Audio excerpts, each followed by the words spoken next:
Ассаламу алейкум, всех приветствую, ребята. Я просто увидел сегодня одну ролик, я сейчас вам поставлю, потом выскажу свое мнение. Да. На основании чего здесь меня задерживают? На основании того, что в течение 10 дней должны были состояться учет в УВИРе.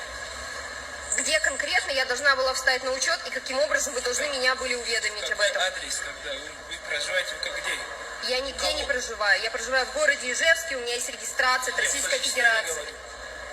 В Таджикистане. Откуда я знаю, у вас здесь все на иностранном языке, я не понимаю ваш язык. Иди принеси этот регистрационный принцип. Объясните мне, пожалуйста, на основании чего меня задержали, на основании чего вы сейчас меня не садите на рейс. Я говорю вам, регистрацию не сделали вы. В течение 10 дней вы покажите, пожалуйста, мне нормативно-правовые документы, как вас зовут, фамилия, имя, отчество, пожалуйста. Начальник смены капитан зовут. Еще раз. Еще раз. Вы не должны указывать мне.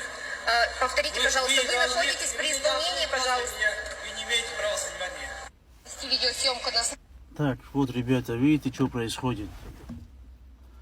А это тупорыло, вот это тупорыло, приехала в чужую страну, к нам в Таджикистан, и указывает, якобы, что она живет в Ижевске, там, в России.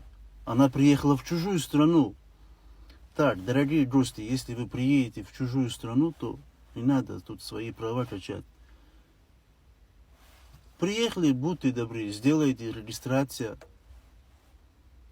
Все по закону сделайте и живите, вас никто не угоняет. Это что такое?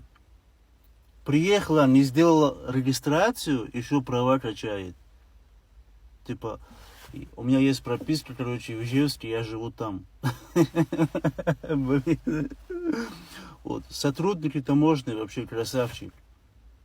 Вот таких надо депортировать и выдворять из страны. Пускай идут в свои Ижевские и там и живут. Вообще не пускайте таких людей.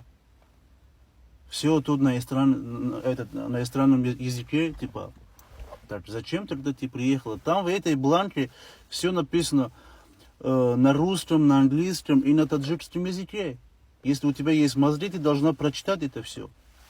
Даже без этого куча переводчиков есть, которые могут тебя перевести просто. Ну, переводить тебя просто на русском. Охренеть. Приехали к нам, не сделали регистрацию, нарушают закон, и еще права качают. Нашим сотрудникам вообще респект. Депортируйте таких, не пускайте вообще. Пускай идут в свои Ижевские, там и живут. Всем ассаламу алейкум.